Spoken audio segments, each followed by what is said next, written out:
ASBL వారి శ్రీరామనవమి కళ్యాణ మహోత్సవం సింగర్ సునీత గారి మధురగానంతో మార్చి 27 సాయంత్రం 5:30కు బుక్ మై షోలో మీ ఉచిత పాస్ ఇప్పుడే బుక్ చేసుకోండి.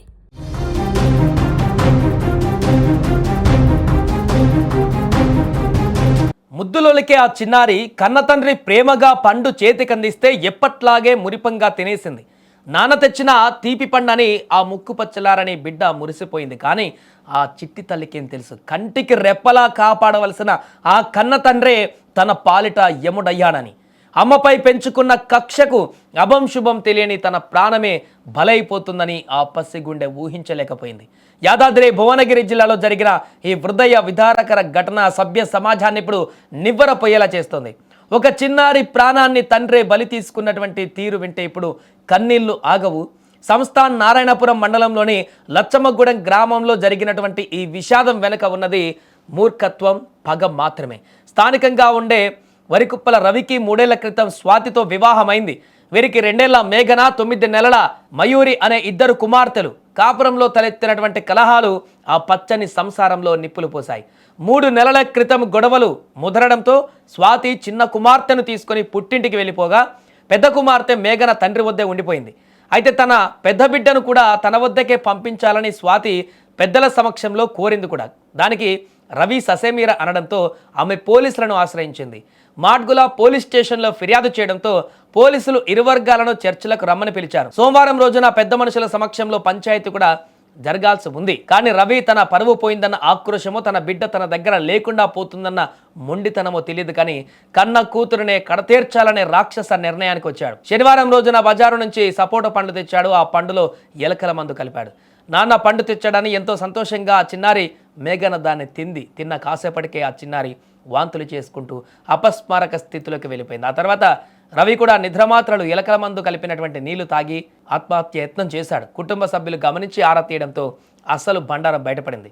వెంటనే రవిని నల్గొండ ఆసుపత్రికి తరలించారు. ప్రాణాపాయ స్థితిలో ఉన్న మేఘనను హైదరాబాద్లోని నీలోఫర్ ఆసుపత్రికి తరలించారు. కానీ విధి వెక్కిరించింది. మృత్యువుతో పోరాడి ఓడిపోయింది ఆ చిన్నారి.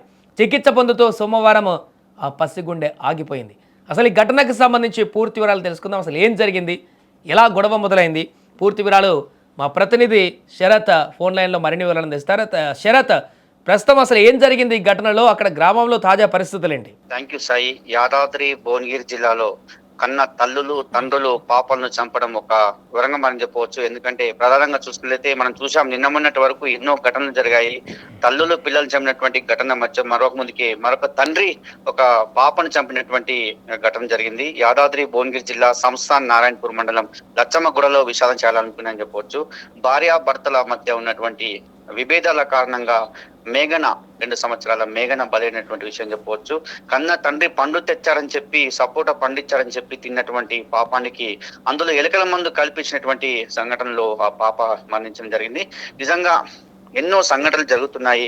ఒక హృదయ విదారకమైనటువంటి ఘటన అని చెప్పవచ్చు. ఎందుకంటే కన్న పెంచి పోషాల్సినటువంటి తల్లిదండ్రులే ఇట్లా పాపలను చంపడం అయితే నిజంగా చాలా బాధ కలిగిస్తుంది. యాదాద్రి జిల్లాలో ఇది ఒక 6వ ఘటనగా చెప్పవచ్చు. ఇప్పటికి 5 చనిపోయారు, ఇది ఒక 6వ ఘటన.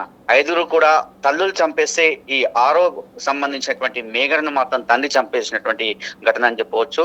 మరి నిజంగా ఈ కుటుంబ కలహాల నేపథ్యంలో రవికి అదే విధంగా భార్య స్వాతికి మధ్య గొడవల నేపథ్యంలో కుటుంబ కలహాల మధ్య వాళ్ళిద్దరు కూడా స్వాతి గొడవల కారణంగా తన ఇంటికి వెళ్ళడం జరిగింది.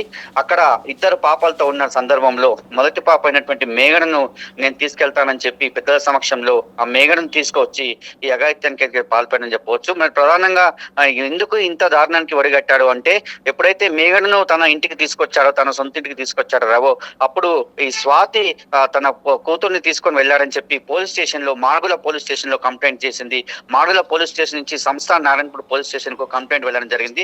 సంస్థాన్ నారాయణపూర్ పోలీసులు రవిని విచారణ నిమిత్తం తీసుకువచ్చారు. దాన్ని మరి మనసులో పెట్టుకున్నాడేమో కానీ పాపను మాత్రం బలి తీసుకున్నటువంటి సంఘటన అని చెప్పవచ్చు. మరి నిజంగా ఒక సపోటా పండులో ఎలకల మందు కల్పించినటువంటి ఘటన అయితే నిజంగా తీవ్రంగా చర్చకు దారితీస్తుందని చెప్పవచ్చు. ఎందుకంటే చిన్న పాప అభం శుభం తెలియని పాపకు పండిస్తే తిన్నది, కానీ అందులో ఈ ఎలకల మందు ఉందని చెప్పి కూడా అనుకోదు. మరి నిజంగా ఇంత అఘాయిత్యానికి రవి పాల్పడ్డాడు. తర్వాత రవి కూడా నిద్రమాత్రలు మింగి ఆత్మహత్యకు పాల్పడినటువంటి సంఘటన చెప్పవచ్చు. నిజంగా ఇది జిల్లాలో మాత్రం చాలా చర్చనీయాంశంగా మారింది.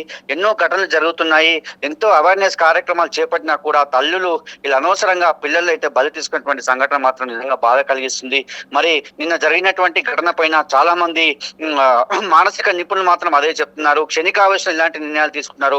భార్యాభర్తల గొడవల మధ్య అనవసరంగా ఇట్లా పిల్లలను బలి తీసుకోవడం ఏందని చెప్పి చాలా మంది కూడా అడుగుతున్నటువంటి పరిస్థితి. అదేవిధంగా పోలీసు నిఘా వ్యవస్థ కూడా ఎప్పటికప్పుడు కూడా అవేర్నెస్ కార్యక్రమాలు చేసినప్పటికీ కూడా మరి ఇలాంటి సంఘటనలు జరుగుతున్నాయి. మరి రవి ఏమన్నా మధ్యమత్తులో ఉండి ఇలాంటి దుశ్చర్యకు పాల్పడ్డా, లేదంటే మరి రవి, ఎందుకంటే రవి మామూలుగా కూలీ పని చేసుకుంటూ జీవనం సాగించే వ్యక్తి, మరి స్వాతి మీద కోపంతో పిల్లను చంపేయడం అయితే నిజంగా బాధ కలిగిస్తున్నటువంటి ఘటన అని చెప్పొచ్చాయి. మరి ప్రధానంగా ఇలాంటి ఘటన జరగకుండా ఎన్నో కథనాలు సుమన్ టీవీ ఇస్తుంది, ఎన్నో అవేర్నెస్ కి సంబంధించి స్టోరీలు సుమన్ టీవీ ఇస్తుంది. తల్లులు పిల్లలను చంపేసిన పరిస్థితుల్లో యాదాద్రి జిల్లాలో కావచ్చు, తెలంగాణ రాష్ట్ర వ్యాప్తంగా కూడా ఎన్నో కథనాలు మన సుమన్ టీవీ అందిస్తుంది. ఎప్పటికప్పుడు అవేర్నెస్ కార్యక్రమాలు డాక్టర్స్ ద్వారా కావచ్చు, వైద్య నిపుణుల ద్వారా కావచ్చు, అదేవిధంగా చాలా మందితో మనం సుమన్ టీవీ ఎన్నో కథనాలు ఇస్తుంది. ఎక్కడికి వెళ్ళినా కూడా ఇలాంటికి సంబంధించి మనం అవేర్నెస్ కార్యక్రమాలు చేపట్టాం. Sai right, thank you Sharath. So అది మొత్తానికి యాదాద్రిలో జరిగినటువంటి ఒక దారుణమైనటువంటి ఘటన ఇప్పుడు సభ్య సమాజాన్ని మరొకసారి ప్రశ్నించేటువంటి పరిస్థితి ఏర్పడింది. ఆ బిడ్డ నిర్జీవంగా పడి ఉండడం చూసి తల్లి స్వాతి గుండెలు పగిలేలా రోధిస్తున్నటువంటి తీరు అక్కడున్న వారందరినీ కూడా కంటతడి పెట్టిస్తుంది. అమ్మా నాన్నల గొడవలో ఆ చిన్నారి బలి పశువు అయిపోయింది. ఇప్పుడు స్వాతి ఇచ్చిన ఫిర్యాదు మేరకు పోలీసులు కేసు నమోదు చేసుకొని దర్యాప్తు చేస్తున్నారు. పంతాలకు పోయి ప్రసిపానాన్ని బలి తీసుకున్నటువంటి ఘటన స్థానికంగా తీవ్ర చర్చనీయాంశంగా మారింది.